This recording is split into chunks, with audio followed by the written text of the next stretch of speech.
जय श्री राम आप सभी को।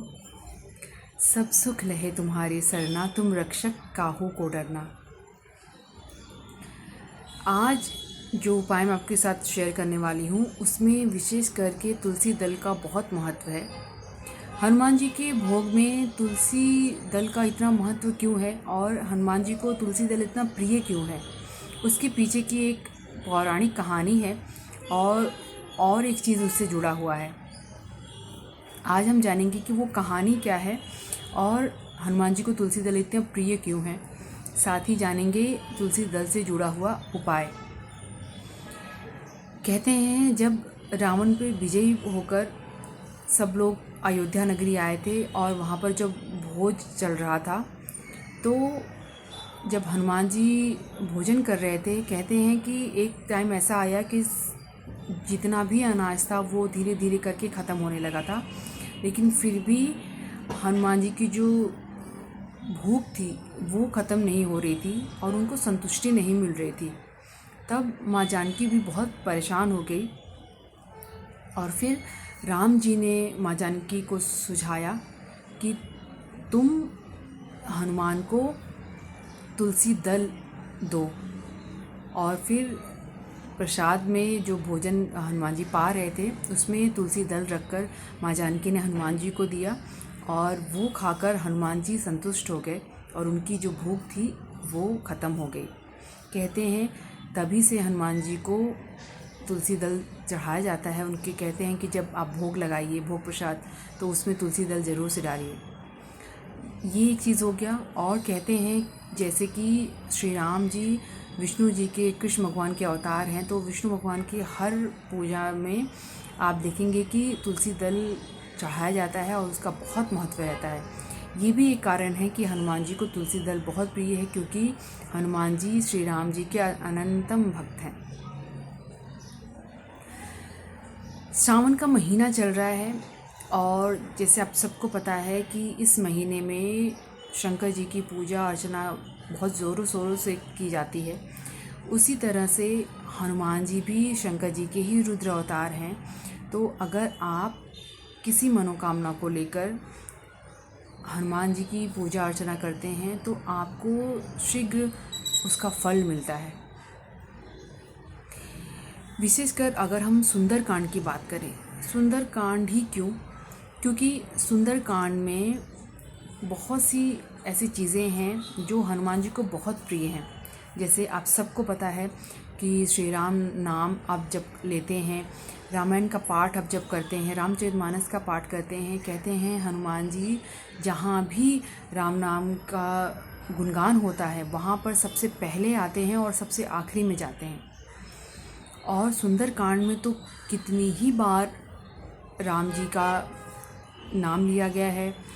चाहे वो आप हनुमान जी माँ जानकी के पास गए हैं, उनकी खोज किए हैं, राम जी का संदेश उन तक पहुंचाया है, ये सब लीलाएं उसमें हनुमान जी ने की है। इसलिए अगर आप हनुमान जी की पूजा कर रहे हैं, हनुमान जी का नाम जप रहे हैं, तो वो उतने प्रसन्न नहीं होते हैं जितना कि प्रसन्न वो तब होते हैं जब आप उनके आराध्य श्री राम का नाम उनके सामने लेते हैं। आप एक बार ये करके देखिए मेरे बताए तरीके से। आपको करना क्या है, आप मंगलवार को नहा धोकर स्वच्छ कपड़े आप पहन लेंगे। आपको सात्विकता का पूरा ध्यान रखना है, ब्रह्मचर्य का अपने पालन करना है। वैसे तो पूरे सावन महीने में आप लहसुन प्याज ना खाएं तो बहुत अच्छी बात है। विशेष करके जब आप जैसे सुंदरकांड का पाठ कर रहे हैं, हनुमान जी की विशेष पूजा जब आप कर रहे हो, तो उस टाइम में आपको सात्विक भोजन ही करना है। नहा धोकर स्वच्छ कपड़े आपने धारण करने हैं। उसके बाद आपका जो पूजा स्थान है वहाँ पर आप एक पाटे पे लाल कपड़ा बिछा लीजिए। उस पर आपने श्री राम दरबार को स्थापित करना है। साथ ही आप हनुमान जी की पंचमुखी जो मूर्ति है, या तो आशीर्वाद मुद्रा में, आप क्या करिए, गेहूं का एक ढेर बनाएंगे। आप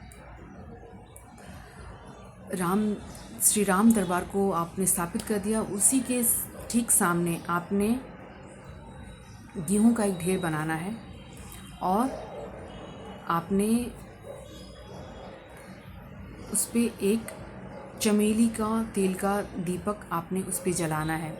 ठीक है, मिट्टी का दीपक होना चाहिए। और जो रक्षा सूत्र होता है उससे आप बड़ी सी बाती तैयार कर लेंगे और उसमें लगाकर आपने उस ढेर पे रखना है। साथ ही जैसे मैंने बताया, आपने पंचमुखी हनुमान जी की जो मूर्ति है वो आपने रखनी है, स्थापित करनी है। आप भोग प्रसाद के लिए गुड़ चना भी ले सकते हैं, आप बूंदी का लड्डू ले सकते हैं, आपकी जैसी समर्थता है। साथ ही आपने लाल फूल लेना है, अब वो अड़हुल का हो सकता है या गुलाब का फूल आप लेंगे। आपने पीला सिंदूर और चमेली का तेल मिक्स करके चोला तैयार करना है। उसके बाद आपने एक जनेऊ लेना है। ये सारी सामग्री आपने लेनी है और कुछ पैसे जैसे 11, 21, 51 आपने लेने हैं। सबसे पहले तो आपने थोड़ा सा जल हाथ में लेकर, जिस तरह हम संकल्प लेते हैं, आपने पहले गणेश जी से प्रार्थना करनी है। ओम गंगणपतये नमः, ओम गंगणपतये नमः, ओम गंगणपतये नमः। थोड़ा सा जल, अक्षत, फूल ये सब लेकर गणेश जी से प्रार्थना करके अपने उनके चरणों के पास छोड़ देना है। उसके बाद वापस से थोड़ा सा जल लेना है आपने। एक फूल, अक्षत, 2 फूल वाले लौंग और 2 हरी इलायची आपने लेनी है हाथ में। और अब आपने पहले तो श्री राम दरबार में जितने लोग हैं उनके नाम लेकर आपने उनसे प्रार्थना करनी है। उसके बाद आपने हनुमान जी से संकल्प कैसे लेते हैं, जैसे आपका नाम, आपका गोत्र, आपका जन्म स्थान, आप अभी कहाँ से ले रहे हैं, कौन सी तिथि में, मतलब हिंदी के अनुसार आपने तिथि का उसमें उच्चारण करना है। आप किस दिन ले रहे हैं, किस टाइम ले रहे हैं, किस संकल्प को पूरा करने के लिए आप ये ले रहे हैं, मतलब किस मनोकामना के लिए आप ले रहे हैं, सब कुछ बोलना है आपने और हनुमान जी के चरणों के पास छोड़ देनी है। उसके बाद आपने जो जनेऊ लिया है वो हनुमान जी को चढ़ानी है। आपने जो चोला तैयार किया है वो हनुमान जी के चरणों में लगानी है। ठीक है, उसके बाद आपने भोग प्रसाद सब चढ़ाना है, धूप दीप करना है। साथ ही आपने गूगल का एक जो धूप होता है वो ज़रूर से लेना है। आप उपला जो कंडा होता है उस पर थोड़ा सा घी और कपूर डालकर और वो जो गूगल आपने लाया है वो उस पर डालकर आप पाठ से पहले उसको जला लेंगे। उसके बाद आपने श्री राम दरबार के लिए मिश्री का भोग लगाना है। और जैसे मैंने बताया, सबका नाम लेकर आपने श्री राम दरबार को भोग लगानी है मिश्री की, वो आपने अलग रखना है। और हनुमान जी को जो आपने गुड़ चने का भोग लगाया है, लड्डू का लगाया है, वो आपने अलग रखना है। जो लाल फूल आप लाए थे वो आपने हनुमान जी को चढ़ानी है। लाल फूल जब आप चढ़ाएंगे तो आपने हाथों में लेकर, आपका जो संकल्प तो आपने ले लिया, वापस से आपने उसको हाथों में लेकर और हनुमान जी के सामने प्रार्थना करनी है कि हे प्रभु, मैं आज दीनहीन बनकर आपके सामने ये प्रार्थना कर रहा हूँ कि मेरी ये जो मनोकामना है उसको आप शीघ्र पूरी कर दीजिए, मेरे कष्ट को दूर करिए। जिस तरह आपने रामायण में, सुंदरकांड में आपने जिस तरह श्री राम जी का कार्य किया था, उसी तरह से आप मेरी मनोकामना को भी पूर्ण करिए। आप इस तरह से प्रार्थना करके वो जो फूल है हनुमान जी के चरणों के पास रख दीजिए। उसके बाद आपने 108 बार श्री राम नाम का जाप करना है। और आपने जो पैसे लिए थे वो भी आप उस फूल के साथ ही रख के प्रार्थना करके और वो वहाँ पे रख दीजिए। और जब आप रखेंगे पैसे, उस टाइम उनको बोलिए कि इस पैसे से मैं किसी गरीब को कुछ दे पाऊँगा, मतलब जो भी आप दे सकते हैं उतना पैसे से आप वो दे दीजिएगा, या तो पैसा ही किसी गरीब को दे दीजिएगा। उसके बाद आपने राम नाम का जाप करने के बाद आपने सुंदरकांड का पाठ शुरू करना है। सुंदरकांड का पाठ कंप्लीट होने के बाद आपने लास्ट में श्री राम स्तुति करनी है और एक बार हनुमान चालीसा करना है और हनुमान जी की आरती करनी है। अब आपने एक मिट्टी का दिया लेना है, उसमें 2 कपूर और 5 फूल वाले लौंग डालकर हनुमान जी की अच्छे से आरती करनी है। उसके बाद हनुमान जी से वापस से प्रार्थना करनी है। आपसे जो कोई भूल चूक हो गई हो, पाठ में, पूजा में कुछ कमी रहेगी, उसके लिए आपने उससे क्षमा याचना करनी है, श्री राम दरबार से क्षमा याचना करनी है। और उसके बाद आपकी जो पूजा है वो संपन्न हुई। आपने जो ग्लास में पानी रखा होगा उसको आप पी लेंगे। अगर आपने खुद के लिए किया है, भोग प्रसाद आप पूरे आपके घर में बांट देंगे। और जो कलश में आपने जल रखा है उसको आप ढक के रखिएगा। सुबह आपने उसको किसी क्यारी में डाल देनी है जहाँ पर किसी का पैर ना लगे। इस तरह से आपकी जो पूजा है वो पूरी हुई। और जो जनेऊ है, जो जैसे मैंने बोला पैसे रखे हैं आपने, वो आप लेकर हनुमान जी के मंदिर में चले जाइएगा।